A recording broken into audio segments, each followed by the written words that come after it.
Muy buenos días, estimados estudiantes. Bienvenidos a una clase más de Realidad Nacional.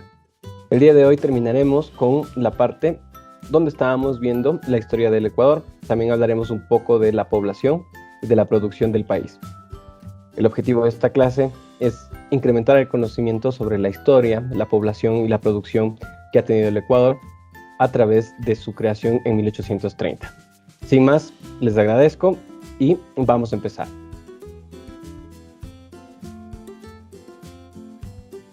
Vamos a terminar con la historia del Ecuador. Esta es nuestra cuarta clase y la siguiente clase ya veremos lo que es geopolítica. Comenzamos con quiénes fueron los principales representantes del liberalismo en Ecuador. ¿Quiénes fueron los principales representantes del liberalismo en el Ecuador? Antes de empezar la clase de hoy, de este video, pues la clase es bastante teórica, ¿no? Entonces habrán muchas cosas que a diferencia de las otras clases sí nos toque leer un poco, porque es cuestión más de historia, no es tanto de explicación. Así que vamos por ello. Entre los representantes del liberalismo tenemos a Eloy Alfaro Delgado, Leonidas Plaza Gutiérrez, Lizardo García, Víctor Emilio Estrada, Carlos Freire Salumbide, Francisco Andrade Marín, Alfredo Baquerizo Moreno, José Luis Tamayo, Gonzalo Córdoba, Carlos Arroyo del Río, Galo Plaza Lazo, José María Velasco Ibarra, Carlos Julio Arosemena Monroy, Clemente Yerovi y Otto Arosemena Gómez. Comencemos con la interpretación del desarrollo de la costa. El regionalismo, pues. Al inicio de la República, la mayoría de los habitantes vivía en la sierra.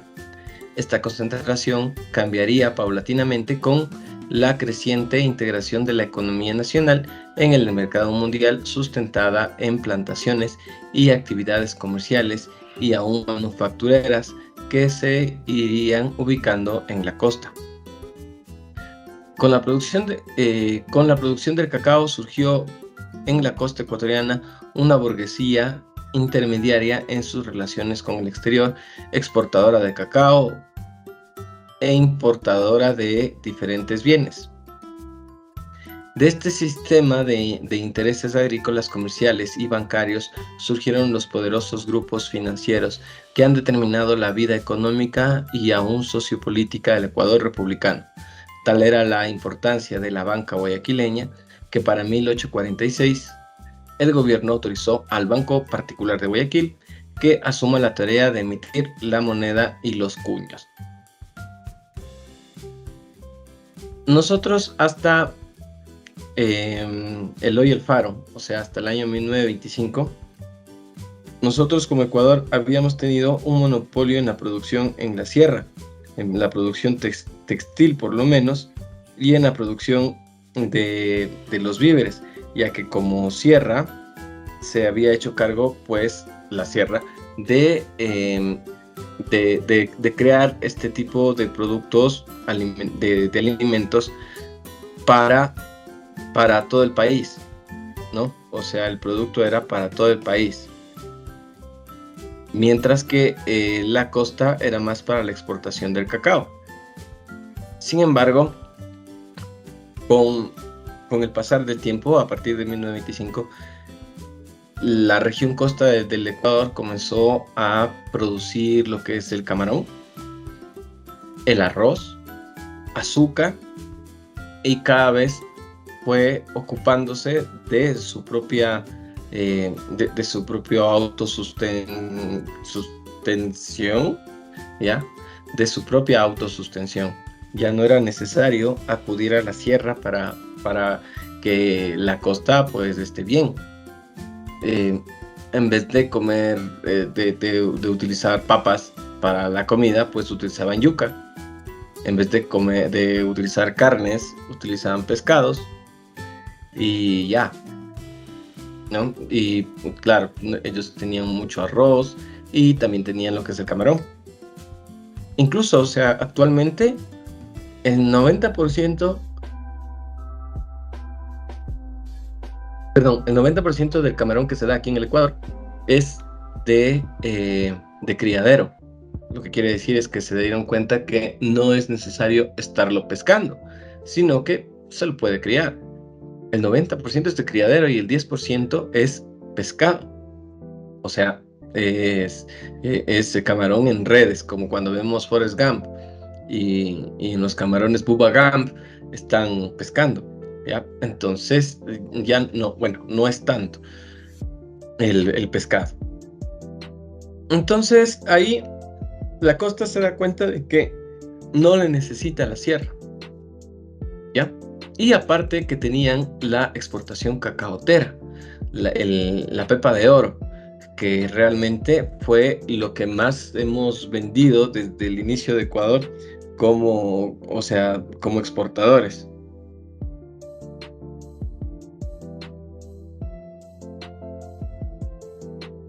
Como exportadores, ¿no? Posterior a la muerte de Eloy Alfaro, se vivió una de las etapas más fraudulentas de la vida nacional, la bancocracia, cuando los banqueros y exportadores coaligados comenzaron a dominar la vida política y económica nacional.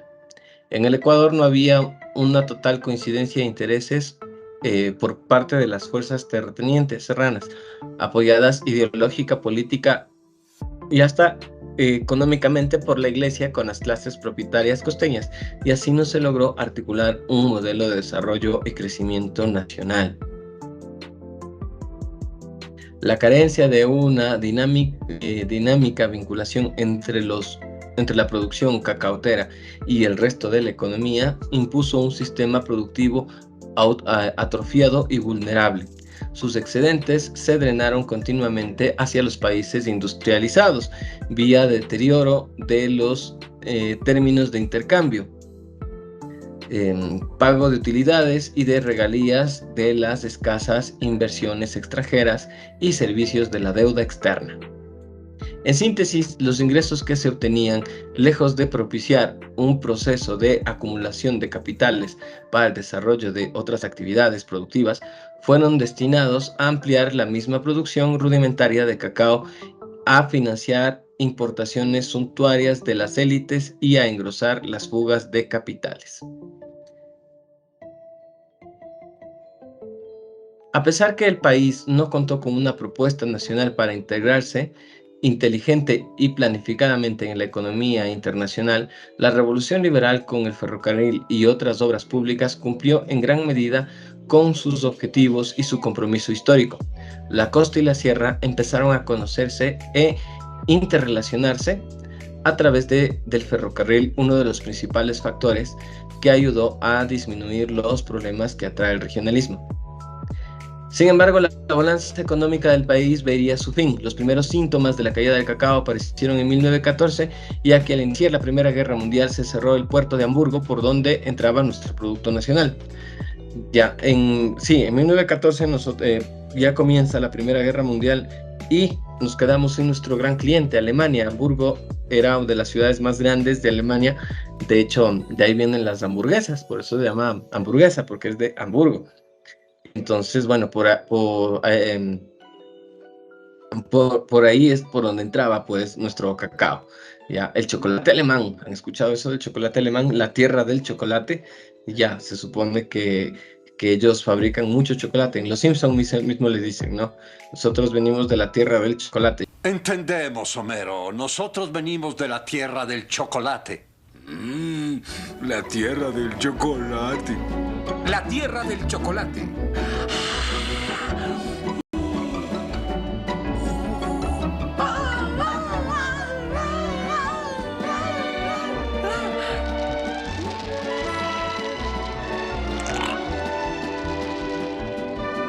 ¡Maravilla, chocolate!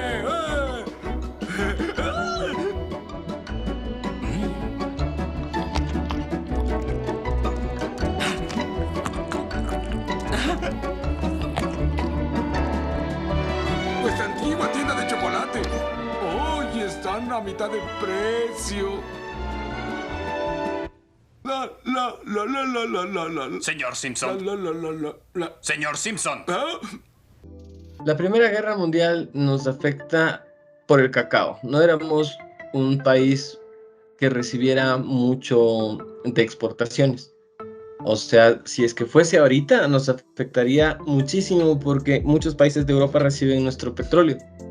Estados Unidos recibe nuestro petróleo, entonces en el momento en que digan ya no queremos más petróleo, estamos en una crisis, ya ni siquiera estamos haciendo gasolina, necesitamos producir armas y todo lo que pasó, ¿no?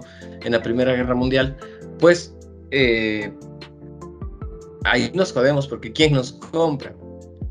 En este caso, en el caso que estemos llevando la guerra ahorita. En la Primera Guerra Mundial teníamos el cacao. A ver, siempre les he dicho, ¿qué pasa si es que nosotros nos quedamos solos contra el mundo? Realmente no ves mucha diferencia porque nosotros podemos sobrevivir con nosotros mismos, con el agro interno, el transporte interno, el turismo interno, la fabricación, la producción interna. ¿Qué pasa si no viniera ningún producto del exterior? Ninguno, nada, ningún producto del exterior. Nos hacemos pedazos por la gasolina, sin embargo tendríamos alguna más o menos alhaja, ¿no es cierto? Y ya nos tocaría tener una refinería propia y no solamente un terreno aplanado, ¿sí? Por cierto, muy decepcionado como ustedes después de todas mis clases votaron por las listas que no sean del RAF, que sean del RAF. Muy decepcionado. ¿Ya? Entonces, claro, no nos afectaría mucho quedarnos como Cuba, que Cuba se queda solo frente al planeta, viviendo de las obras que le da Rusia, luego de las donaciones que le da Venezuela, que le dábamos nosotros cuando podíamos, ahorita ya no pudimos más, etcétera. ¿Ya? Entonces, claro, a nosotros no nos haría mucho daño. Y en esa época no nos vimos muy afectados, ¿ya? En la Primera Guerra, estoy hablando de la Primera Guerra, no nos vimos muy afectados, más que nada es en la adquisición del cacao. O sea, ahí sí, tomen en cuenta que era lo que más producíamos, ¿sí? Y no había tanta variedad de producto, así que si no te compraban el cacao, era lo único que nosotros exportábamos, jodidos. Así nos afecta la Primera Guerra Mundial. De ahí, antes de la Segunda Guerra Mundial, también hubo otro evento histórico que también nos afectó, que es la caída de la bolsa de Wall Street en 1929. Nos afecta, no tanto, pero nos afecta. O sea, ahí sí recibimos el coletazo, porque los Estados Unidos ya dejaron de comprarnos también dentro de estos productos el cacao, el trigo y creo que ya atún también, ¿ya? Entonces ese también nos afecta. En la Segunda Guerra Mundial nosotros sí nos vimos afectados en la época, en 1941, pero no podría decirte que fue por la Segunda Guerra Mundial, sino que a nosotros justo se nos vino otro evento. En pleno año 1941, cuando estalla la Segunda Guerra Mundial, nos vemos afectados porque nosotros tuvimos la guerra con el Perú. Ya, Ecuador contra Perú, Paraguay contra Perú y Chile contra Perú. Todo eso pasó en la guerra del 41. Yo les había dicho que en la guerra del 41 a nosotros nos dicen monos, ¿ok? Y no se sientan ofendidos, o sea, nos dicen monos no por costeños, nos dicen monos por ecuatorianos. A todo ecuatoriano mono, como todo peruano es gallina. Y resulta ser que en la guerra del 41 les arman una emboscada, se suben los soldados a la copa de los árboles y pasan pues los peruanos y comienzan los ecuatorianos, como eran morenitos y tal, a bajar las ramas como monos, a bajarse de las ramas para hacerles las emboscadas, y ellos comienzan a decirles monos, o sea, mira, ahí vienen los monos, estos monos no son monos, son soldados ecuatorianos, monos, y de ahí quedamos como monos. Y como salieron huyendo, gallinas, nosotros le gritábamos que son gallinas, y desde ahí son gallinas, ¿ok? De hecho, este apodito de gallina es tan fuerte que ustedes han visto el uniforme del ¿cómo se llama? Del Perú. Es blanco con una franja roja, como la liga. Sí, así. Por eso a los de la liga, cierto grupo que conocemos de historia, les decimos gallinas, porque es el uniforme del Perú, con la franjita roja. Cuando está con la franja roja, yo les digo gallinas. Si no está con la franja roja, no. ¿Ya? Y la de River también. Entonces, en Boca son bosteros y en, ¿cómo se llama? En River son gallinas. Incluso ellos me dicen, la gallinita, hace la gallinita, porque son así los de River, ¿no? ¿Ya? ¿Y de dónde sale ese apodo? Pues porque ellos dicen porque nos parecíamos a Perú y a Perú le decían gallinas. Claro, pero quienes le pusieron el apodito de gallinas a los peruanos fuimos nosotros. Y ese apodito le siguió en Paraguay y le siguió en Chile. Entonces ellos son países más cercanos a Argentina y por eso pasó lo que pasó. ¿Ya? Entonces nosotros, bueno, en fin, no sentimos tanto peso de la Segunda Guerra Mundial, aparte de que nos quedamos sin mundial, pero en esa época no había para nosotros el mundial de fútbol. ¿Qué más? Realmente no... volver a quedarnos sin exportación de cacao, nada más, ¿ya? Nos quedaba muy lejos, no fuimos de los principales afectados, pasamos, va a ser pésimo que yo lo diga, pero pasando la guerra de Perú contra, bueno, la guerra de Perú y Ecuador, digamos desde el año 42 hasta el 45 pasamos de eso viendo con canguil, o sea, mal, ¿no? Simplemente recibíamos las noticias en los periódicos, pero nada más. Y las noticias, o sea, no eran muy claras también, ¿no? O sea, un hombrecito de aspecto ridículo ha dominado, de aspecto cómico y ridículo, ha dominado la mitad de Europa. Y esa es una noticia del Ecuador. Un hombre de aspecto ridículo, un hombre que no parece ni alemán, ha dominado media Europa. Era austriaco, pues, profe. ¿Era quién? Que era austriaco de Ecuador. Austriaco, claro. Sí y no. Ya, sí era austriaco, pero técnicamente no. Cuando él nació, él nace en lo que en ese momento era Alemania. Pero se da la Primera Guerra Mundial y según el Tratado de Versalles les quitan el 30% del territorio. Al quitarles el 30% del territorio, le quitan, eso se vuelve austriaco, eso se vuelve de Austria y él nació ahí. Entonces, obviamente, él decía que, a él le decían que era austriaco, pero él cuando nació era alemán, ¿ok? Es como decirte que Juan José Flores fue el primer presidente del Ecuador y fue venezolano.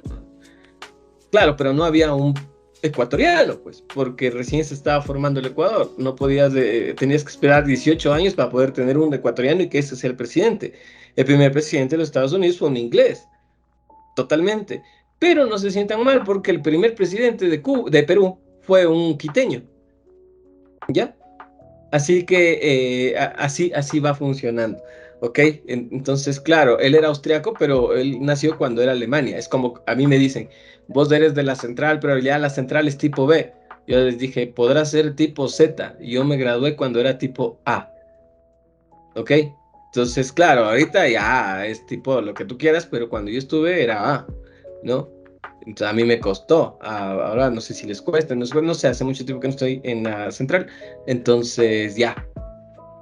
Él es austriaco, sí, correcto, es austriaco igual que Mozart, igual que Arnold Schwarzenegger, Hitler, ya. Actualmente esto es la zona donde él nace, se sigue considerando Austria, pero por eso es lo que es austriaco, sin embargo sigue siendo alemán.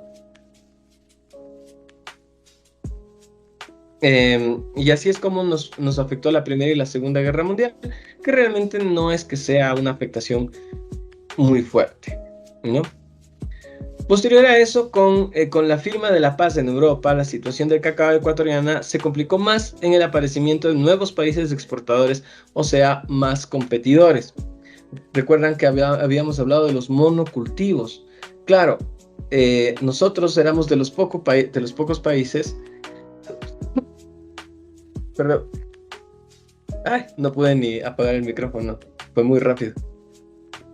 Fuimos de los pocos países que no teníamos un monocultivo.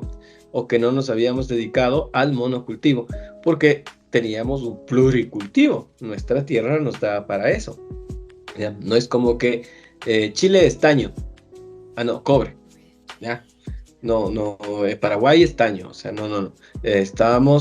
Nosotros éramos más al trigo, al cacao, al atún, a las flores, algunas frutas, ¿ya? Solamente que no las podíamos exportar tanto porque ya no llegaban como tenían que llegar. O sea, si yo de aquí llego a Europa en 20 días, pues los plátanos no van a llegar tan bien. Tal vez los granos, el cacao, el arroz podría llevar. Pero ¿para qué traer arroz de América si los tengo más cerca en China y en el Asia? Pero bueno. Entonces, claro, ya aparecieron nuevos competidores. Venezuela, Colombia comenzaron también a hacer cacao. Y aunque no lo crean, no están tanto a nuestro nivel. De verdad, ustedes vayan a probar el chocolate de suizo, el chocolate que dan en Buenos Aires, que es una industria chocolatera deliciosa, que es muy buena, que a mí me encanta. ¿Ya? Cualquier tipo de chocolate que ustedes vean, tienen el 75% de probabilidades de que ese chocolate sea de cacao ecuatoriano. El 75% de probabilidades, porque obviamente no me sé todos, ¿no? Pero el 75% del cacao del mundo es nuestro. Entonces el 75% de los chocolates va a ser nuestro, ¿sí? Aquí todo tipo de chocolate, Kinder, Nestlé, es de hecho con nuestro cacao, ¿sí? No es nuestra industria, Nestlé es colombiano, Kinder creo que es estadounidense, pero ya, bueno, fabrican aquí, etcétera, ¿no? Que, bueno, es alaj, ¿ya? Pero así como una marca propia no tenemos. ¿Tenemos alguna marca propia de chocolate? No, deberíamos tener una marca propia de gasolina incluso, ¿no? Pero no tenemos. ¿Una de chocolate? No, ¿qué? Pacari. Pero Pacari no es que sea un chocolate muy apreciado porque es muy amargo, ¿ya? Aparte que le mezclan con saborcitos y a mí eso ya, a mí no me gusta mucho, ¿sí? Que le mezclan Pacari, el chocolate con mandarina, uno me dieron con ají, o sea, ¿para qué tratar de hacer algo exótico? Haz algo normal y también, o sea, ya, hagámoslo exótico, pero basémonos más en lo normal. Quedémonos más en eso. El mismo chocolate, delicioso, buenísimo, pero rellenémosle de crema de leche, de dulce de leche, no sé, ¿ya? De ese tipo de cosas. Ustedes vean, hay uno que se llama Milky algo, no me acuerdo cómo, en Argentina, que es hecho con nuestro cacao.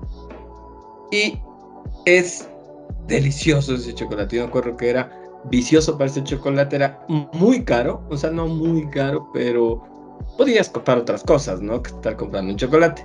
Entonces yo me compraba esa barra y cada mordisquito era como la gloria. Y entonces a mí sí me gusta, pues yo soy muy goloso. Pero bueno, en fin.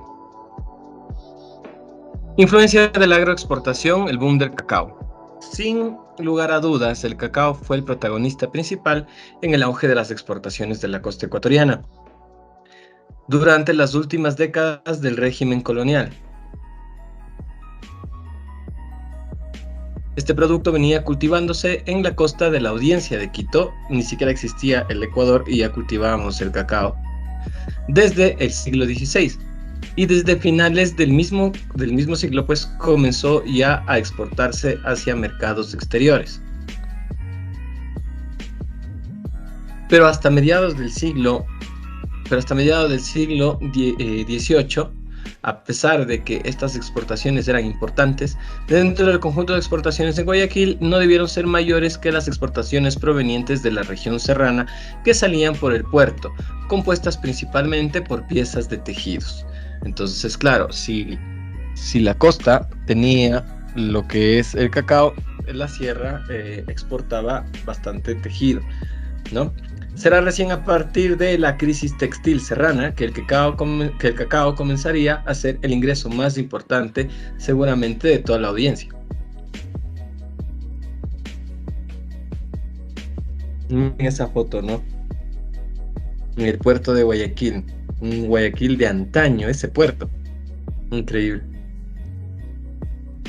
El valor de las exportaciones de cacao creció casi ininterrumpidamente desde los mediados del siglo XVIII hasta la crisis de 1811, pasando por un valor aproximado de 100,000 pesos hasta cerca de medio millón.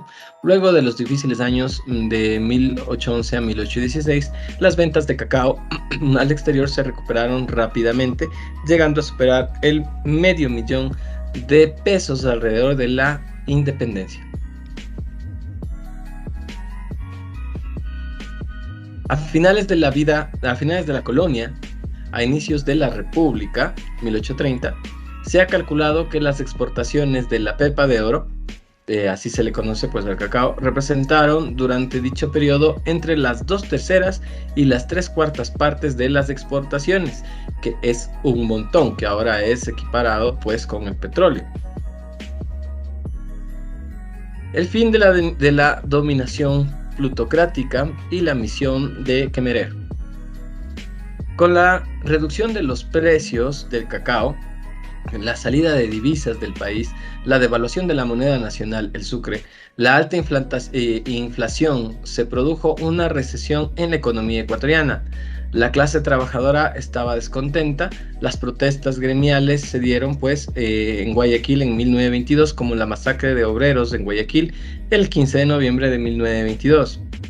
Las entidades financieras privadas controlaron el sistema financiero y en 1921 se había expedido la Ley de Fomento del Desarrollo de Industrias y antes, en 1906, la Ley de Protección Industrial, con el general Eloy Alfaro.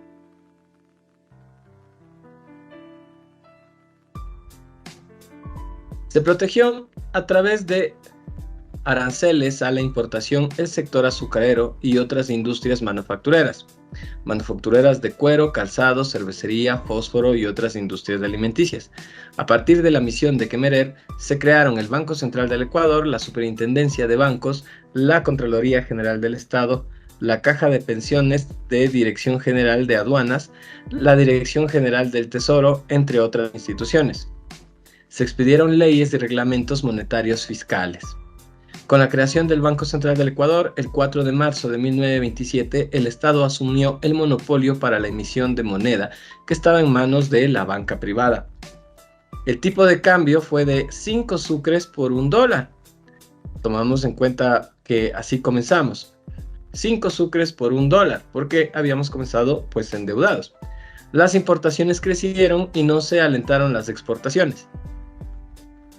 Imagínense todo lo que tuvo que pasar para pasar de 5 sucres por $1 a 25,000 sucres por $1.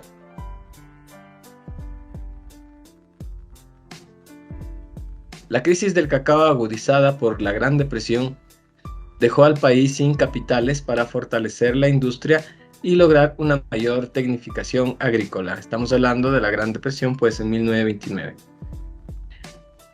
Las exportaciones cayeron de 15 millones en 1928 a 4.2 millones en 1993. Los principales productos de exportación eran agrícolas: algodón, arroz, azúcar, cacao, café y tagua.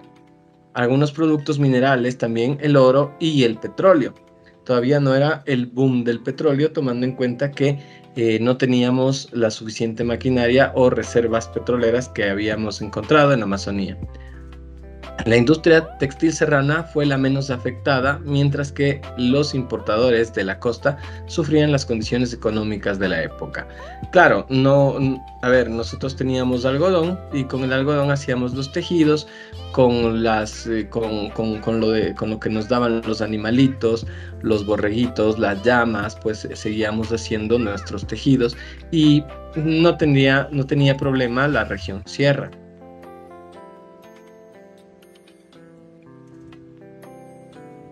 A inicios del siglo XX, el Ecuador atraía todavía un flujo poco significativo de inversionistas o de inversiones extranjeros, salvo algunas empresas que procuraban explotar los recursos hidrocarburíferos.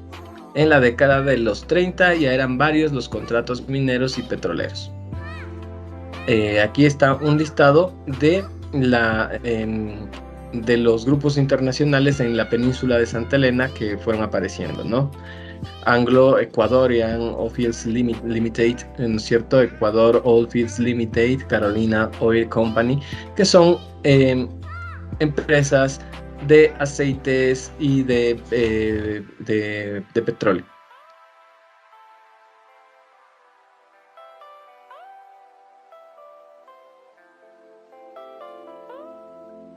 Todos estaban dedicados a las actividades petroleras. Y vamos al boom bananero.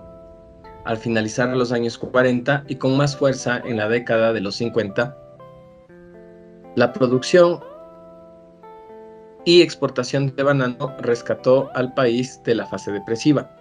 Vino una nueva expansión que alentó las relaciones externas. A diferencia de lo que sucedió con el cacao, al ampliar las fronteras agrícolas a base de pequeñas y medianas fincas bananeras, se posibilitó el ascenso de nuevos grupos de la sociedad hasta el aparecimiento de nuevas poblaciones.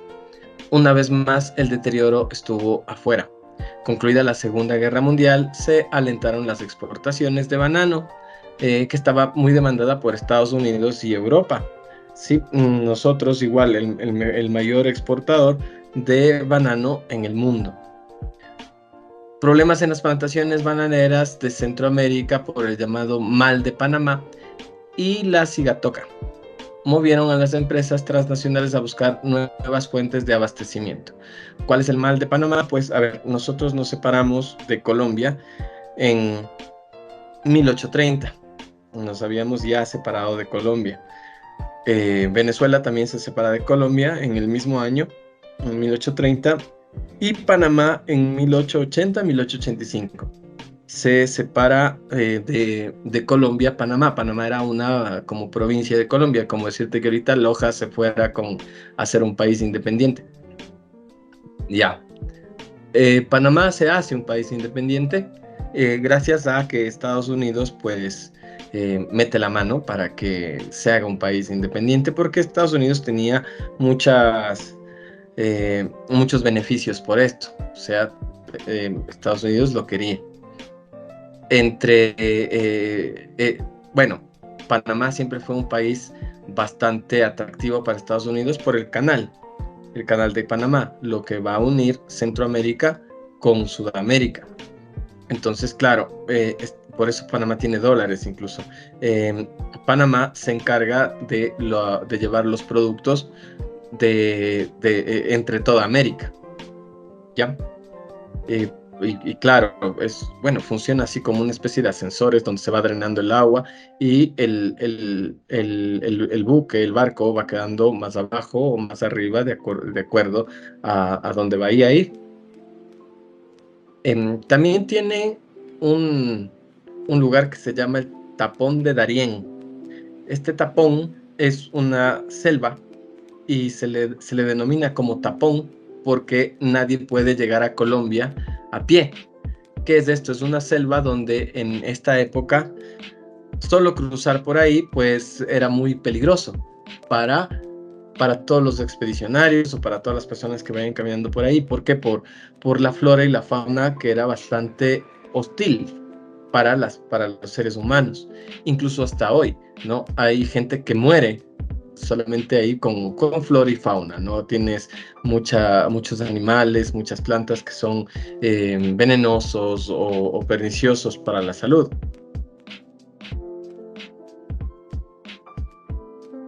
Ya, entonces, claro, ese es el famoso Tapón de Darién. Esto produjo el asesoramiento de la campaña United Fruit ofrecido por el gobierno de Galo Plaza entre 1948 y 1952, lo que se tradujo en una política que aprovechó la existencia de amplias zonas aptas para la plantación de banano, la disponibilidad de banano de mano de obra barata, y el apoyo gubernamental para la construcción de infraestructura. En 1950 se decretó una nueva devaluación que buscaba ampliar la competitividad de las exportaciones y naturalmente los beneficios de estas exportaciones. El impacto del banano en la economía nacional fue mucho más profundo en términos nacionales que el generado por el cacao. Se amplió la frontera agrícola a nuevas zonas de la costa, se expandió la red vial, lo que produjo un mayor proceso de migración de la sierra hacia la costa, y así se desarrolló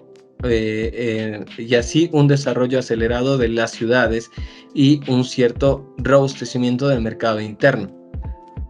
Claro, nosotros vemos que cuando una provincia, una provincia del Ecuador tiene bastante salida de un producto, esta locación comienza a crecer. Entonces, claro, nosotros vemos como en nuestras provincias que tienen bastante más salida de productos, como por ejemplo el coca con el petróleo o Manta con las drogas, pues las ciudades comienzan a crecer un montón. ¿Sí? Se vuelven más grandes, más, no sé, más imponentes, tienen unas mejores construcciones, sistemas de salud, de educación, son mejores, las vías son nítidas, mientras que una población que no tenga mucha salida de producto, pues está prácticamente, o sea, con carreteras de tierra, etcétera. Si ustedes ven, recuerden cómo era Manta antes de que el Correa quite la base de Manta. Manta era una ciudad no muy grande, más pequeña de lo que es ahora, y realmente tenía muchas fallas. Actualmente, desde que eliminaron la base de Manta, desde que hicieron las rutas de las drogas, que por eso mismo hay tanta gente que se está matando en las cárceles, o sea, sí, por el Rafi, pues comenzó a crecer la ciudad. Si ustedes se van a Manta, hoy en día, pues la playa del Murciélago solo le falta tener un edificio de 20 pisos, creo, porque de ahí las construcciones son son maravillosas. Los exportadores de la fruta acaparaban el grueso de la renta bananera. Esta concentración de las exportaciones es una característica que se ha mantenido desde entonces. La United Fruit de la Standard Fruit norteamericanas y la exportadora bananera Novoa concentraban en 1964 más del 50% de las exportaciones de banano, y el 90% estaba en manos de no más de 8 empresas. En esos años, el boom bananero importante fue el aporte del Ecuador como ente planificador y constructor de obras de infraestructura para el fortalecimiento de las clases medias, aunque esto no implicó una pérdida homogénea de la burguesía agroexportadora. Durante la bonanza bananera, el Estado aumentó notablemente el gasto e inversión con obras destinadas a construir una mejor integración nacional. Primera carretera asfaltada, la Tacunga Quevedo-Manta, construida en el tercer velasquismo. Hubieron 5. Proyectos ferrocarriles que se construyeron a Bahía de Caracas, a Cuenca en 1957 y el ferrocarril Ibarra-San Lorenzo. Se construyeron puertos que facilitaron el flujo comercial. Obra del nuevo puerto de Guayaquil, modernizaciones de los puertos de Manta, Esmeraldas y Puerto Bolívar, reforzamiento del sistema financiero para facilitar exportaciones y las mismas tareas de producción bananera. Aquí creo que me salté una parte que sí quería explicar. A ver, ¿por qué se da antes de estos booms el propio regionalismo, conociéndole como regionalismo? Porque, como les digo, ya la costa ecuatoriana se da cuenta, o no se da cuenta, digamos, ya puede acceder a un tipo de agro que antes no lo hacía. Entonces, al hacer esto, pues puede exportar más productos que solo cacao, ¿sí? Y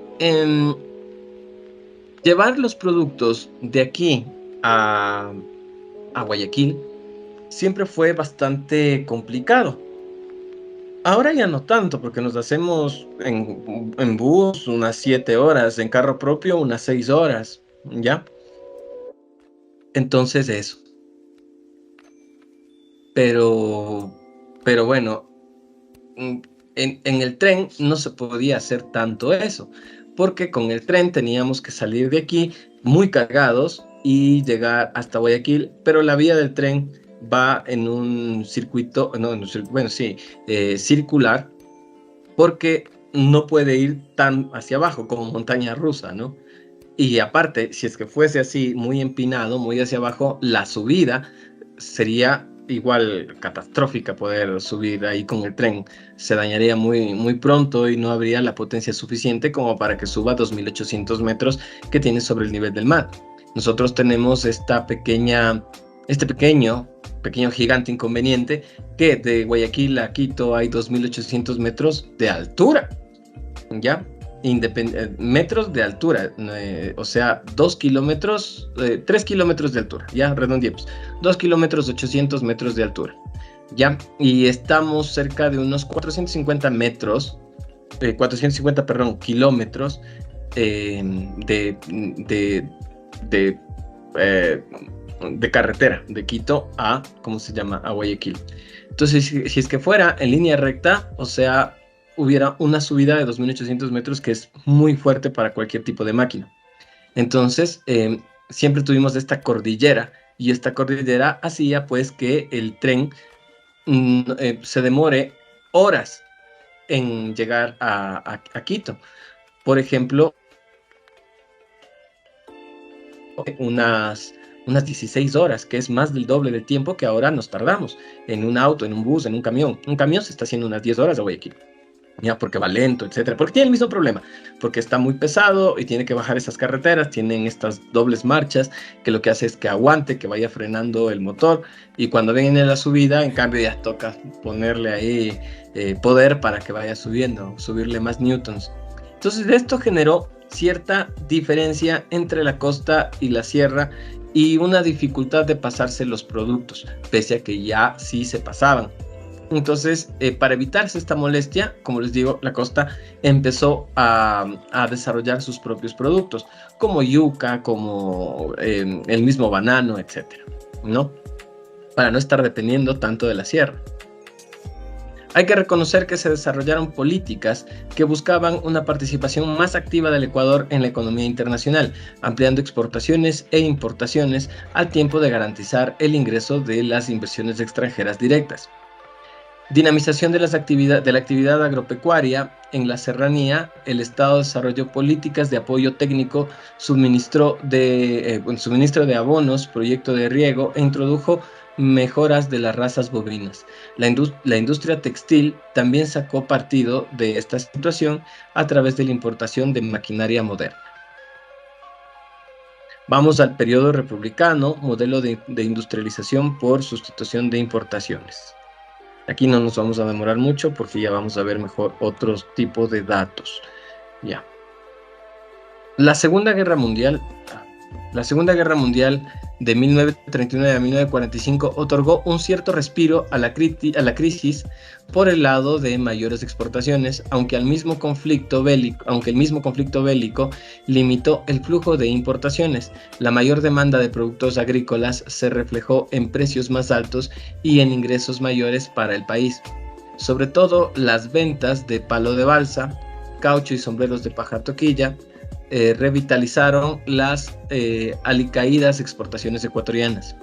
Adicionalmente, hubo cierto retorno de aquellos capitales que buscaban climas más seguros que los existentes en la convulsionada Europa. Pues, por supuesto, imagínense, ahí se están matando. Ibas caminando por la calle, caían 3 misiles desde el cielo, ¿no? O sea, no era algo agradable. Venían acá a América, pues, para tratar de evitar todo eso. Yo les había dicho, ¿no es cierto?, que en 1939, desde 1933 a 1939, Argentina por lo menos se llenó de judíos. Hasta el 45, los que podían ya escapar, pues en esta época, ahí ya era escapar. A partir del 45 hasta el 46, 47, se llenó de alemanes, porque en cambio estaban escapando los alemanes de la cárcel, ¿sí? De que tenían que pagar por sus actos. Además, ahorita en Argentina viven los judíos y los alemanes sin ningún problema, viven todo bien. Hola, ¿cómo te vas? Sí, bien, ¿cómo estás? No pasa nada, ¿no? Entonces, bueno. Adicionalmente, hubo cierto retorno de aquellos capitales que buscaban climas más seguros que los existentes en la convulsionada Europa. De todas formas, predominó la modalidad de acumulación primario exportadora. Tampoco había las condiciones que el desarrollo industrial como en otros países vecinos, cuyas manufacturas locales compensaron la disminución de las importaciones provocadas por la Gran Depresión y después por la guerra. Entonces, sí fue un siglo bastante intenso, ¿no? Primera Guerra Mundial, Segunda Guerra Mundial, Primera Guerra Mundial, Gran Depresión, Tercera Guerra Mundial, Muro de Berlín, o sea, fue un siglo bastante interesante.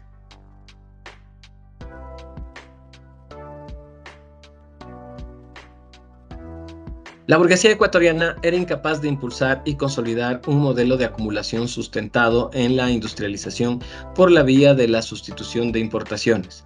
La recuperación económica de los 40 fue relativa. Mientras la mayoría de la población vivía en condiciones muy precarias, las élites percibían ganancias muy altas. Otro factor, además de la Segunda Guerra Mundial, que influyó en gran manera en los ámbitos económicos y políticos del país en esta década fue el conflicto con el Perú en 1941, que les dije, y el correspondiente Tratado de Río de Janeiro en 1942. El Ecuador, entonces, nombre República del Ecuador, estamos hablando de que somos una república. Tipo de gobierno, tenemos una democracia, la capital es Quito. Idioma de negocios, hablando como idioma de negocios, es el español y el inglés. El idioma natal sería el español. Tenemos un área de 256.360 kilómetros cuadrados. La zona horaria es la GMT de 5 horas. La moneda es del dólar, por lo cual nos volvemos un país muy atractivo. Edad promedio para negocios. La edad promedio de negocios es de 26 años.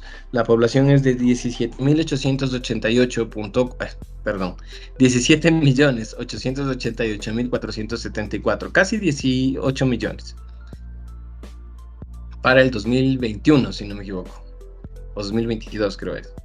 El Producto Interno Bruto en el 2021 es de 106.2 millones, ¿no es cierto? O sea, 106.000 millones de dólares. El PIB per cápita es de casi $6.000 para el 2021. ¿Sí? También nos da cuenta de que el 2021 fue el primer año que el Ecuador pudo tener un Producto Interno Bruto sin déficit, ¿ya? Gracias a que ya no estuvo gobiernos de izquierda y más bien que estuvimos con políticas de derecha tratando de crecer. Y el 2022 fue el segundo año. Este vendría a ser el tercer año y cuando el siguiente presidente que gane las elecciones, que el Rafa diga, este es el presidente el candidato que yo apoyo, ese será el siguiente presidente del Ecuador.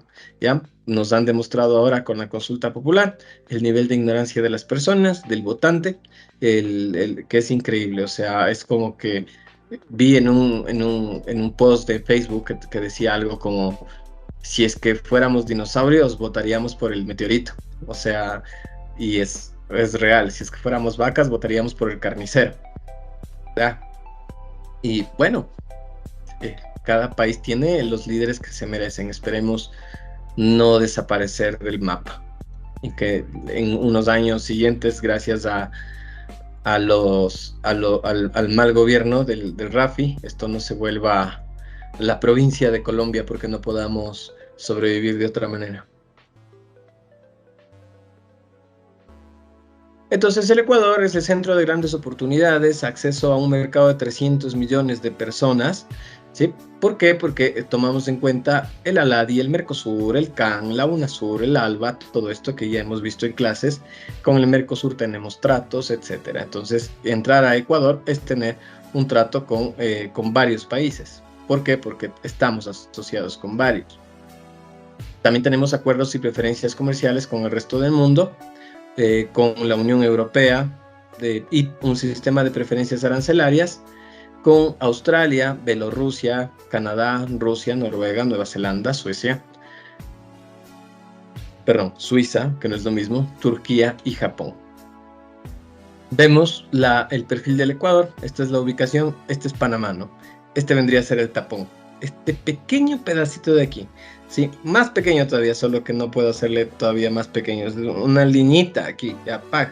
Es pequeñito. Y este tapón de aquí es lo que ha matado a tantas personas. El tapón de Darién, pueden buscarlo, ¿ya? Y las Galápagos que están por acá, etcétera. Nuestro país está dividido en 4 regiones.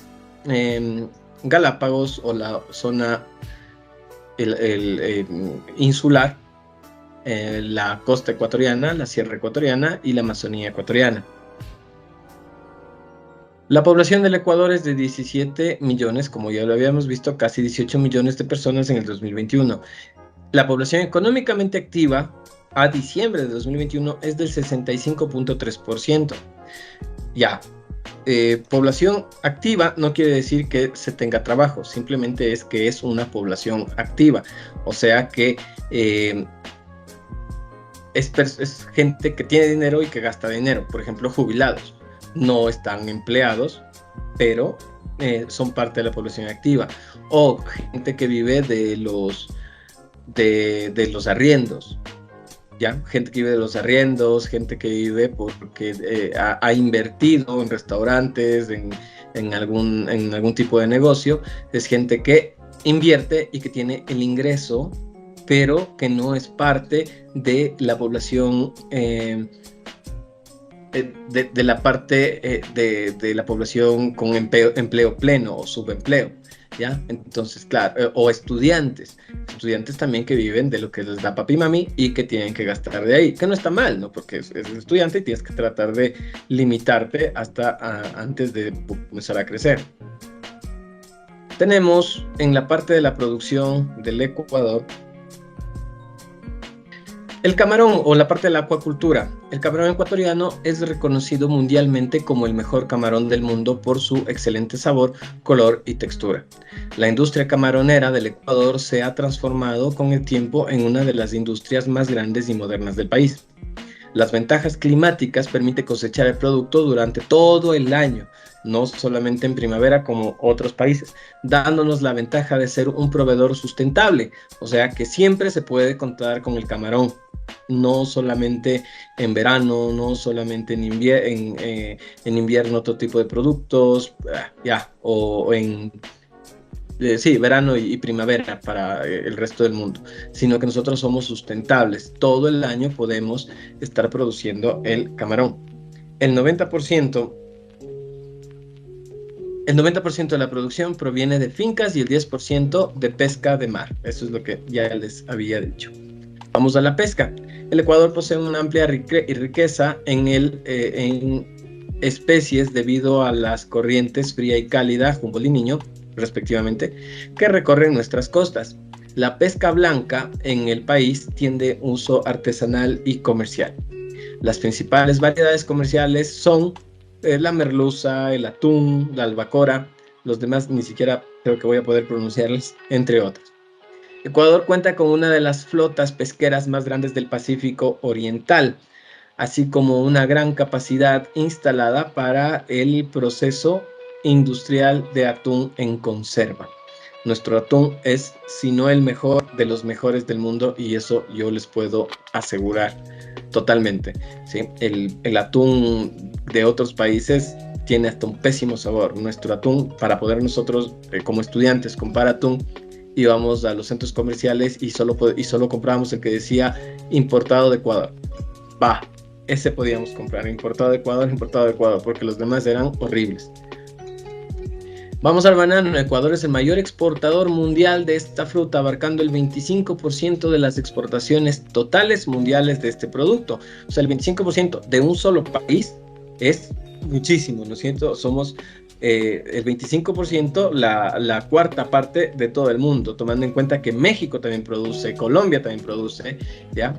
Las variedades en el Ecuador que el Ecuador oferta incluyen, bueno, estas razas de este tipos de banano, el orito, ¿ya? La banana, todos conocidos en el mercado exterior por su alta calidad y agradable sabor que, sumados a sus cualidades nutricionales, potasio, la convierten en la fruta más completa y de mayor consumo en el mercado. Y sí, ¿no? Aparte nosotros, más que consumir el banano fruta, como ecuatorianos consumimos el banano comida, banano verde, ¿no? Entonces ahí hacemos los tigrillos y todo. Y en otros países, pese a que les gusta, no adquieren tanto este tipo de producto porque tienen problemas en que el verde cuando ya llega ya no es verde, sino es maduro. Entonces, ¿qué pasa? Que no pueden hacer los platos que nosotros hacemos. Cuando nosotros llevamos los chifles y todo, la gente se vuelve loca, les encanta nuestro banano. El mango.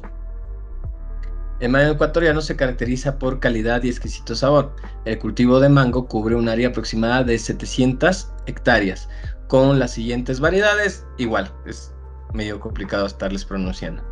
La variedad de exportación cultivada, hablando de la piña, es la Golden Sweet, o MD2, Golden Sweet. La disponibilidad de la piña en Ecuador se da durante todo el año, ¿sí? Por nuestra condición. La variedad de exportación, la Golden Sweet o Super Dulce, se caracteriza por el color de la cáscara, el alto contenido de vitamina C, el sabor tropical y exótico, así como por el bajo nivel de acidez.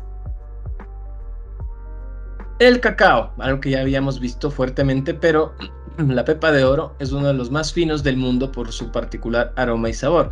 El 65% del cacao fino de aroma del mundo proviene de Ecuador. Esto sí es incomparable. El 65% del cacao venga de Ecuador. Es increíble. El cacao ecuatoriano en el año 2012 fue el sexto producto más exportado dentro de las exportaciones no petroleras. Su calidad ha sido reconocida a nivel mundial y es es el producto de mayor uso de la producción bombonera fina a nivel mundial.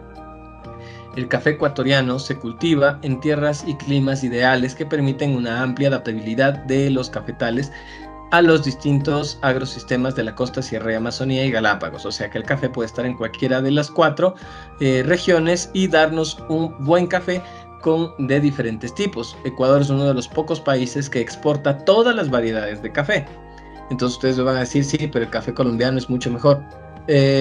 No hay mucha diferencia realmente, y les soy totalmente sincero, cuando he probado el café colombiano, netamente colombiano, pues sabe a Press 2, o sea, realmente el nuestro es, no sé si será mejor, yo no sé de café, pero para mí no tiene nada que envidiarle, ¿sí? Por lo menos esa vez que probé yo decía, sí, está laja, ¿no? Pero, o sea, les soy totalmente sincero, no había mucho que envidiar. El palmito. Ecuador es el principal exportador de palmito en conservas en el mundo. Por ser el palmito ecuatoriano un producto exótico, tiene una alta demanda en los países de cultura gourmet. Francia importa alrededor del 40% del palmito ecuatoriano, convirtiéndolo en su principal mercado. Y sí, ¿no? Francia es muy gourmet, entonces, ¿qué es lo que necesita? Pues el palmito. Tomemos en cuenta que, por ejemplo, Perú es el segundo gourmet del mundo, y cuando yo llegué a Perú, sí les dije que iba en el avión, ¿no? Y que veía desierto, 4 vacas, 3 borrachos, aeropuerto. ¿Ya? Entonces yo les preguntaba a los chefs del Sheraton, ¿cómo es posible que ustedes, sin tener nada, tienen solo desierto, pues sean los segundos gourmets en comida gourmet del mundo? Ellos me decían, es sencillo, lo traemos todo de Ecuador. Bang, ¿no? Es un golpazo que fue eso. Y sí, es verdad. Alimentos procesados. Ecuador tiene el 90% de la producción de uvilla deshidratada en el mundo. Sí, ya, es el 90%, pero tomen en cuenta que la uvilla es hierba mala, o sea, la uvilla es donde quieras, vas caminando y botaste una pepita de uvilla y ahí se crea una mata, y claro, y en cualquier, bueno, más en la sierra. Y no está mal, solamente que tampoco es muy apetecida en todo el mundo. Puede que sea el 100% de algo que la gente no compre, entonces así sea el 100%, no es que sea wow, ya, lo que compran es el cacao. pero la huilla no, o sea, hay que ser bastante reales. Este país posee una importante industria para proveer pulpas de frutas congeladas, concentrados y demás derivados de frutas a fabricantes internacionales de jugos, productos para repostería. Alimentos agrícolas. Este sector se favorece por la variedad de climas y microclimas. Claro, nosotros tenemos incluso microclimas cuando ustedes se van dentro de la provincia de Pichincha, dentro de la ciudad de Quito. Váyanse a Guayabamba. Guayabamba es Quito, es del Cantón Quito, por si acaso. Entonces, ya se equivocó. No, es parte del Cantón Quito. Váyanse a Guayabamba y el clima es árido, es diferente. Tenemos un microclima ahí. Entonces, climas y microclimas de las distintas regiones. Característica que nos permite poseer una gran variedad de productos dentro del sector agrícola, generalizándola en vegetales frescos y congelados como brócoli, coliflor, el alcachofa, que nosotros casi no la consumimos, pero sí la producimos. Aceites de palma, girasol, colza y soja, o sea, soya, cereales destacados como la quinoa, el amaranto y sus elaborados granos. Granos, frijol, maíz, como también tenemos tubérculos como la papa y la yuca, el malanga, lácteos, leche y queso, azúcar y panelas. Entonces, gracias a que tenemos estos ambientes y microambientes. Las flores ecuatorianas son consideradas las mejores del mundo por su calidad y belleza, inigualables debido a las condiciones climáticas del país. Ecuador es el país con la mayor variedad de flores en el mundo, como rosas, claveles y un montón de ¿cómo se llama?, de clases. Yo una vez iba a comprarle unas rosas a mi directora de tesis, como para quedar bien, ¿no? Y me dice la señora que vendía las flores, me decía, cómprele estas flores, son traídas de Ecuador. Y yo, ¡bah! Entonces es como que son ecuatorianas, son las mejores del mundo. Ya, los sombreros de paja toquilla. El tejido de sombreros de paja toquilla representa el 70% de las exportaciones, pero dentro del sector artesanal. Los sombreros ecuatorianos son reconocidos no solo por su alta calidad, sino porque los sombreros más finos son elaborados artesanalmente por los artesanos de mayor experiencia. El sombrero 100% producido en Ecuador, ya sea en las provincias de Manabí o en la provincia de Azuay. Ya. Tenemos que, hablando sobre el impuesto al valor agregado en Sudamérica, Ecuador tiene del 12%, igual que Venezuela. Claro que el gobierno venezolano tiene ingresos de otros lados, como es el petróleo y otro tipo de impuestos a los productores, si es que los hubiera. Paraguay del 10% es el menor, el más alto está entre Argentina y Uruguay, entonces ha bajado porque antes estaba en un 24% el IVA. Y listo.